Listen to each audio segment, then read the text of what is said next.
Nosso entrevistado de hoje aqui no estúdio do MPE na TV, o Dr. Sérgio Rafucci. Ele é promotor da Promotoria de Infância e Juventude. Acaba de chegar de Minas Gerais, onde participou de uma mesa de debates para falar exatamente sobre educação e violência. Tudo bem, doutor? Tudo bem.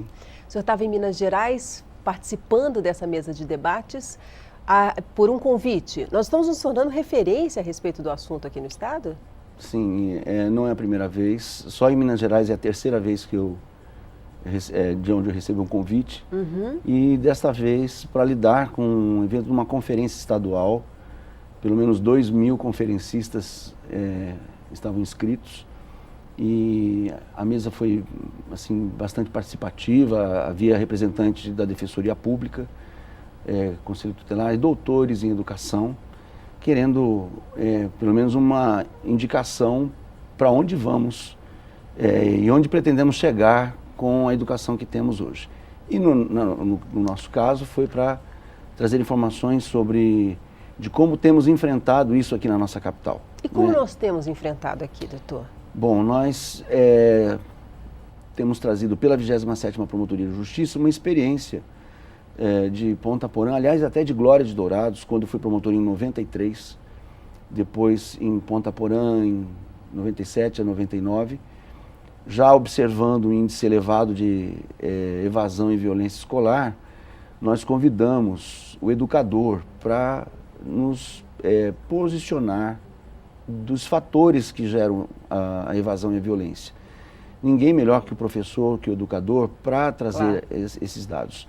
E ali em Ponta Porã, como se tratava de uma comarca de fronteira, também tinha as suas peculiaridades, as suas tipicidades, e não havia tempo para que eu permanecesse suficientemente e aguardasse ter conhecimento suficiente. Então, esse profissional me trouxe as informações através do inquérito civil público, que foi instaurado.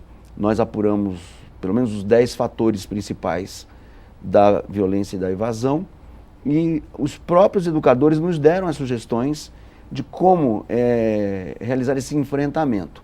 O resultado foi a redução de 83% da evasão escolar e a redução drástica, proporcionalmente, também da violência. Isso há 15 anos atrás.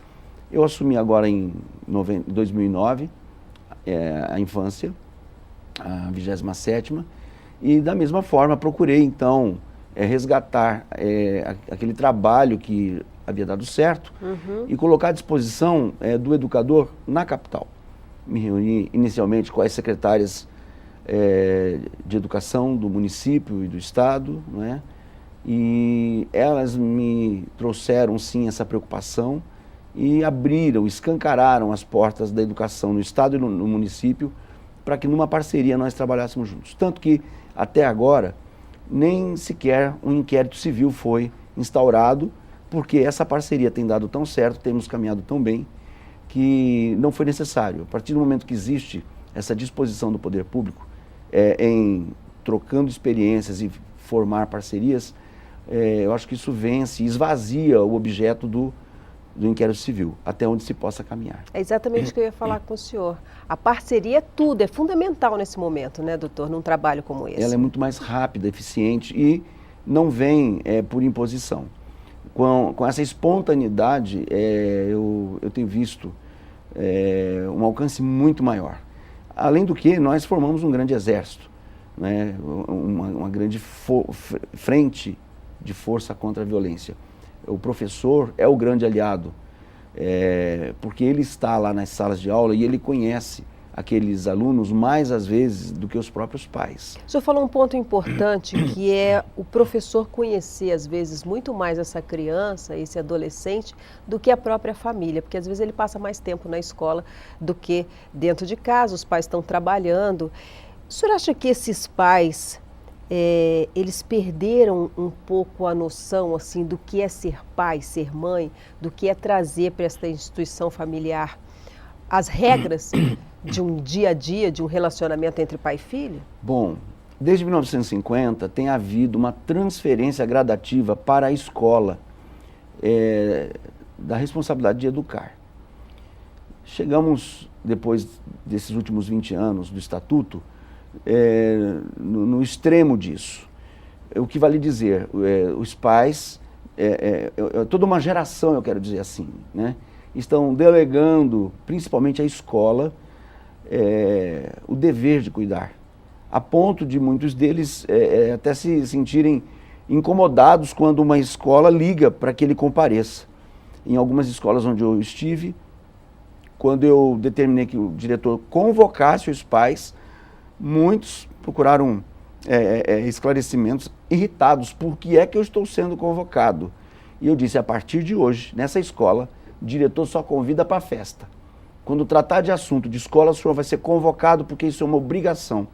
E isso começa a trazer esclarecimento, até alertando a população acerca do crime de abandono intelectual do artigo 246, quando os pais negligenciam nesse dever de encaminhar e facilitar ao filho o acesso escolar. Até mesmo o Estatuto da Criança e do Adolescente, no artigo 129, inciso 5, traz essa orientação, que os pais eles não devem apenas matricular os filhos, mas também deverão acompanhar a frequência e o aproveitamento desse filho, ou o responsável. E se ele não fizer esse acompanhamento, se o Ministério Público vê aí uma situação de abandono desses pais, como é que fica a situação desses pais? Bom, no que diz respeito ao abandono intelectual, ele responde pelo crime correspondente. E dentro do estatuto, conforme for o grau do abandono, ele pode até ter suspenso o poder familiar. É preciso alertar que isso é uma parcela da sociedade. E eu ainda atribuo parte dessa responsabilidade, desse fenômeno, da intervenção do poder público. Eu penso que tem uma ingerência muito grande do poder público, da legislação, enfim, dentro da família. E isso afeta até aquelas famílias saudáveis, onde os pais têm o cuidado, a responsabilidade, mas acabam sendo atingidos no seu poder de mando e de controle, haja vista que muitos filhos chegam a ameaçar seus pais, dizendo, se ele não der aquilo ou não permitir isso, ele vai levá-lo ao conselho tutelar. E eu tenho procurado alertar esses pais que ninguém pode interferir na sua casa quando ele cumpre com o seu dever. Inclusive o Código Civil, ele fala sobre a questão do castigo imoderado.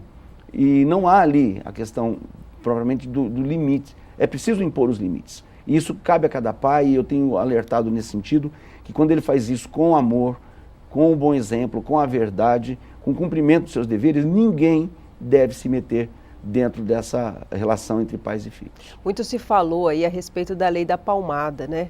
Que virou até uma polêmica nacional, muito se comentou a respeito da lei da palmada. Qual é o seu ponto de vista em relação a isso? Eu sou contra a palmada.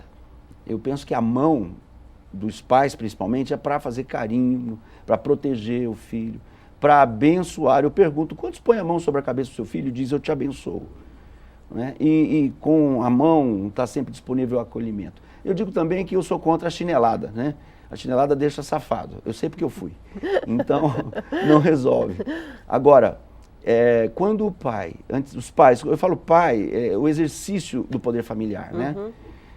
Antes de tudo, ele precisa orientar bem seu filho com o seu próprio modelo. Ele precisa ser exemplo. Ele precisa falar a verdade com o seu filho. Ele precisa deixar bem claro as regras e as situações e os limites. Porque não é o fato de eu impedir que ele tenha algum tipo de punição dentro de casa, isso vai poupá-lo na rua. E quando a criança ou até o adolescente percebe que os pais estão limitados nessa ação, eles tendem a usurpar esse poder, né, invertendo os valores. Então, os pais hoje é que são disciplinados pelos filhos. Os pais é que estão sendo orientados pelos filhos. É o que o filho quer e não o que o pai quer. O Arthur da Tálvora escreveu alguma coisa sobre a geração dos sem coxa, né? Uma geração, pelo menos na minha, não é? Na hora do almoço, a coxa do frango era do pai. Por quê, mamãe? Porque ele comprou, ele que deve ser honrado com a melhor parte, né, do frango, quando era coxa ou peito. Né? E quando que eu vou ter a minha? Quando você for o pai. quando você pagar o frango, né? Só que hoje eu compro o frango e eu chego lá, as crianças já levaram, né? O peito e a coxa, quer dizer, há essa inversão. Sobra a asa e o pescoço, Sobra né? a asa e o pescoço pra gente. Bom, nós voltamos daqui a pouco para falar um pouco mais com o Dr. Sérgio Rafucci a respeito de educação e também de violência. Nós já voltamos.